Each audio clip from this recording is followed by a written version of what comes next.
دوسرا ہے اللہ. دوسرا لفظ کیا ہے؟ اللہ.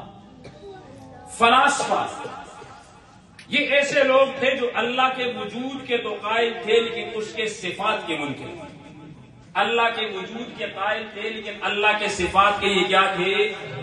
اللہ کے صفات کیا ہے؟ بولو. ہاں آواز نہیں آ رہی.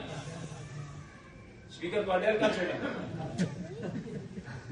ٹھیک ہے سمجھاتا ہوں. میں نہیں ہوں گا سنا کو تو مرزیری کر لیں. تو جو فلاسفہ ہے یہ آج کل یورپ میں بڑے موجود ہیں. پہلے زمانے کے اندر ان کی ابتدا یونان سے ہوئی.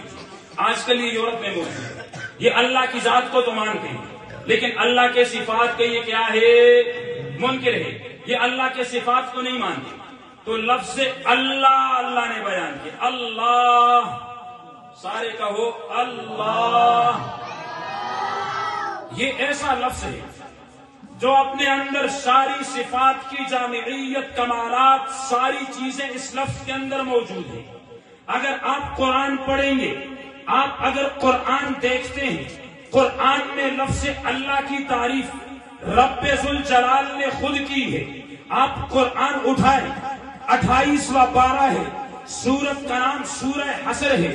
اللہ اس سورت کے آخر میں کہتا ہے کہ هو اللہ الذی لا الہ الا هو العالم الغیب والشہادۃ هو الرحمن الرحیم هو اللہ الذی لا الہ الا هو الملک القدوس السلام المؤمن المہیمن العزیز الجبار المتکبر سبحان اللہ عما یشرکون هو اللہ الخالق البارئ المصور الغفار. یہ اللہ نے خود صفات بیان کی ہے کہ اللہ کون ہے جو غائب کو جاننے والا ہے. اللہ کون ہے جو حاضر کو جاننے والا ہے. اللہ کون ہے جو مہربان ہے. اللہ کون ہے جو رحم کرنے والا ہے. اللہ کون ہے جو بادشاہوں کا بادشاہ ہے. اللہ کون ہے جو پاک ہے. اللہ کون ہے جو قہار ہے. اللہ کون ہے جو غفار ہے. اللہ کون ہے جو رزاق ہے. اللہ کون ہے جو فتاح ہے.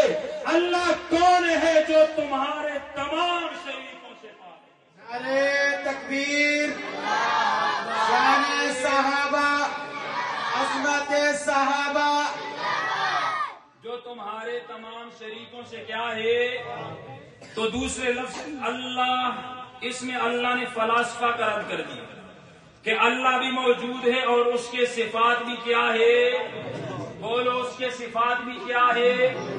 وہ مالک بھی ہے خالق بھی ہے رازق بھی ہے مشکل کشا حاجت روا. یہ ساری صفات اللہ کے کیا ہیں؟ بولو. تیسرے نمبر پہ آ گیا احد.